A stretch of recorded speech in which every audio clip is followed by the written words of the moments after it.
আসসালামু আলাইকুম everyone. Circuit Bangla অ্যাক্টিভিটির পক্ষ থেকে সবাইকে স্বাগতম। তো এই ভিডিওতে আমরা মেশ অ্যানালাইসিসে অন্য আরেকটা প্রবলেম দেখব। এটা হলো আমাদের আলেকজান্ডার সাদিকুর স্যারের বইয়ের এক্সাম্পল 10.4 নাম্বার এক্সাম্পল, ঠিক আছে? এক্সাম্পল 10.4। ওকে, তো এই ম্যাথটা আমরা যে মেশ অ্যানালাইসিস করেছি, তো মেশ অ্যানালাইসিসের আরেকটা অ্যাডভান্স ভার্সন, যেটাকে বলা হয় সুপার মেশ। সুপার মেশ, তো এটা আমাদের সুপার মেশের একটা প্রবলেম। তো এই ম্যাথটা ইম্পর্টেন্ট এবং অনেকটা লেন্দি টাইপের, ঠিক আছে? তো এটা একটু মনোযোগ দিয়ে দেখবো। ওকে, তো আমি ম্যাথটা একটু উঠাই। ম্যাথটা ডায়াগ্রামটা উঠানো হয়েছে, এখন মানগুলো জাস্ট দিয়ে দিব। ওকে, তো এখানে মান J4 মানে J4 সবগুলো ওহমিক ভ্যালু, হ্যাঁ, যার কারণে আমি ওহমটা দিতেছি না। 4 ∠0 এম্পিয়ার, 6 ওহম। এখানে একটা current, independent current source, 3 ∠0 ampere. এখানে ক্যাপাসিটেন্সের মান J2 ওহম, এখানে 8 ওহম, J5 ওহম, ঠিক আছে? ওকে, তো এখানে আমাদের একটা ভোল্টেজ সোর্সের মান দেওয়া আছে, তাই না? এখানে একটা ভোল্টেজ সোর্সের মান আছে, সেটা হলো 10 ∠0, 10 ∠0। ওকে, তো সবগুলোর মান শেষ। এখান থেকে এই ভি নট এর মানটা বের করতে বলছে। এই ভি নট এর মান আইডেন্টিফাই করা লাগবে। ওকে, ফাইন।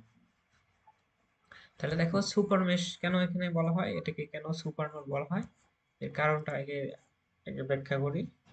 তাহলে সুপার মেশ মূলত কাকে বলে, মানে আমরা যেমন নোডাল অ্যানালাইসিসে দেখছি, কি দেখছি, দুইটা নোডের মাঝখানে যখন আমাদের কি থাকবে, একটা ভোল্টেজ সোর্স থাকবে।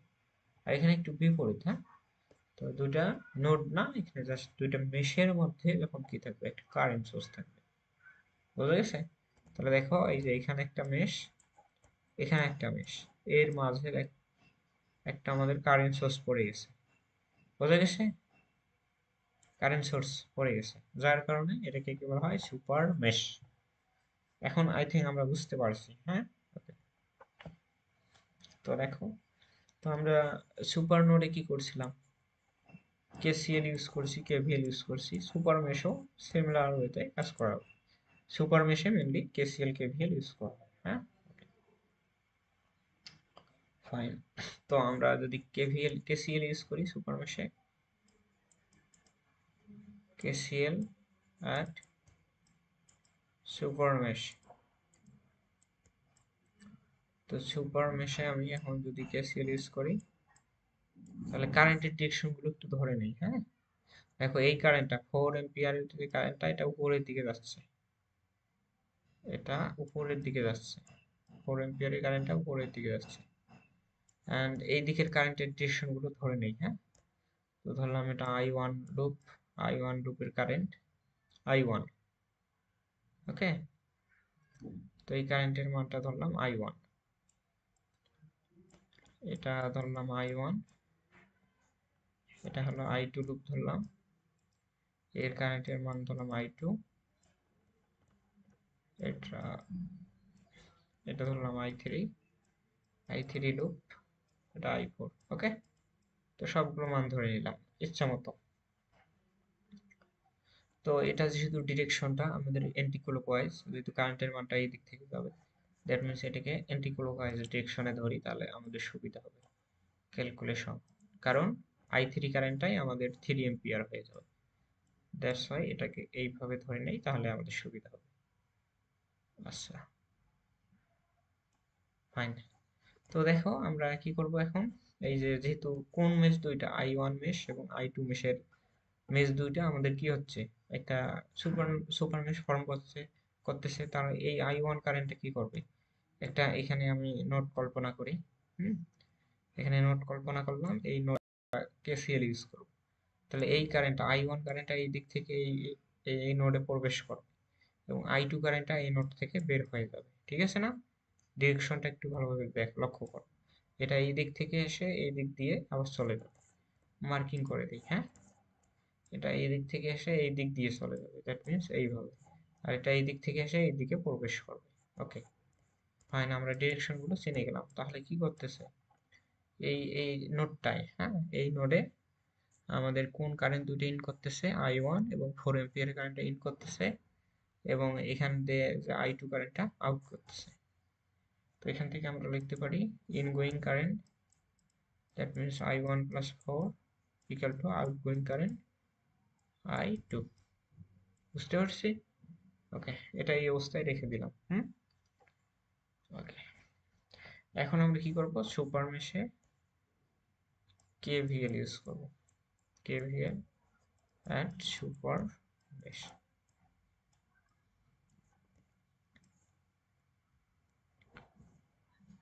ওকে,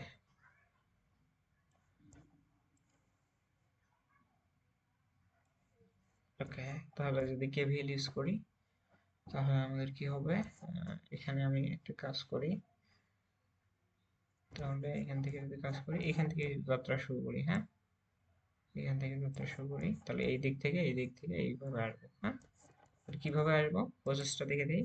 তাহলে এই নোটটা যখন কেভিএল, সরি, যখন আমরা কি করব কেভিএল ইউজ করবো, তখন এই সুপার নোটটা মনে করবো শর্ট আছে, সরি শর্ট না, ওপেন আছে। তার মিনস মাঝে কোনো নোট নাই, মাঝে কোনো পাথ নাই, একটা মানে ওপেন পাথ। এটা ওমিট করে দিই, তাহলে বোঝা যাবে। এটা ওমিট করে দিলাম, মাঝে কোনো পাথ নাই, মাঝে কোনো প্রকার পাথ নাই। দেখো এখন ঠিক আছে না? তাহলে পুরোটা একটা আমাদের সার্কিট হয়ে গেল। তাহলে এখান থেকে এসে এই দিক থেকে এই দিক থেকে ঘুরে আসবো কারেন্টের ডিরেকশনটা। ঠিক আছে? তো আচ্ছা, তো যদি কেভিএল ইউজ করি তাহলে কি হবে, মাইনাস J4 এর মধ্য দিয়ে I1 কারেন্টটা প্রবাহিত হবে, I1 প্লাস, এখানে নোড আছে, এটা পজিটিভ, এটা নেগেটিভ, পজিটিভ নেগেটিভ সবগুলো পোলারিটি দিয়ে দেবো, হ্যাঁ। সবগুলোর আমরা প্রথম প্রান্ত নিয়ে কাজ করব। সবগুলোর প্রথম প্রান্ত, এটা প্রথম, প্রথম, প্রথম, প্রথম, সবগুলোর পোলারিটি পজিটিভ। তারপর 6 ওহম, 6 ওহমের মধ্য দিয়ে কোন কারেন্টটা প্রবাহিত হচ্ছে, I2 কারেন্টটা। তারপর আছে J5, পজিটিভ J5 ওহমের মধ্য দিয়ে দুইটা কারেন্ট প্রবাহিত হবে, হ্যাঁ। তাহলে দেখো এই যে I2 কারেন্টটা এইদিকে দিয়ে যাবে, আর এখান থেকে I3 কারেন্টটাও এই দিক দিয়ে যাচ্ছে। তো একই ডিরেকশন, একই ডিরেকশন হলে আমাদের কি করব, কারেন্ট দুটিকে যোগ করে দেবো। আর এখান থেকে আরেকটা বিষয়, এই I3 কারেন্টটাই মেনলি কত, 3 এম্পিয়ার, তাই না? এই যে I3 কারেন্টটাই 3 এম্পিয়ারের সমান হয়ে গেছে। ঠিক আছে? ওকে,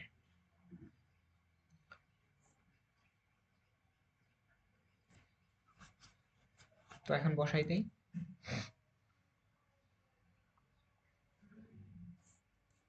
তাহলে দুইটা কারেন্ট যেহেতু একই ডিরেকশন, তাহলে যোগ করে দেব, I2 প্লাস 3 এম্পিয়ার প্লাস আরেকটা আমাদের রেজিস্ট্যান্স আছে 8, 8 এর মধ্যে দিয়ে দুইটা কারেন্ট প্রবাহিত হবে। I1 কারেন্টটা এই দিক দিয়ে প্রবাহিত হবে এই ডিরেকশনে, এবং I4 কারেন্টটা এই দিকে, দ্যাট মিনস বিপরীত ডিরেকশন।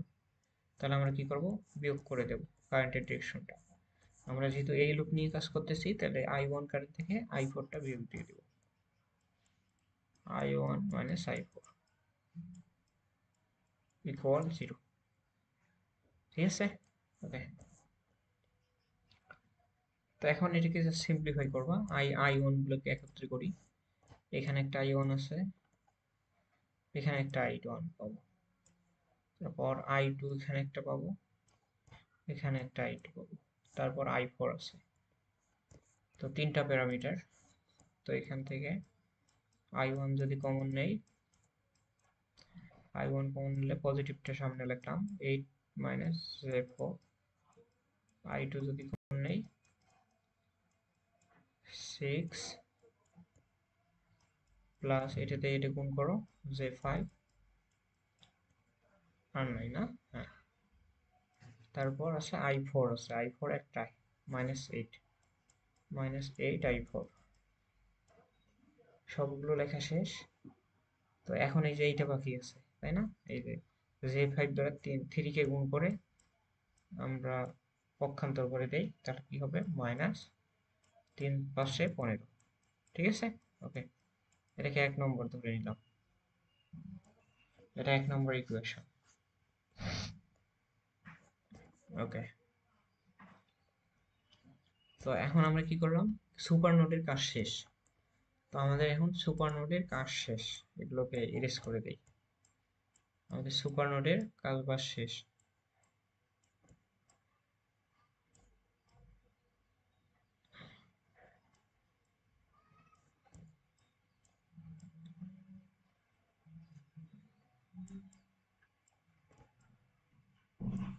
ওকে,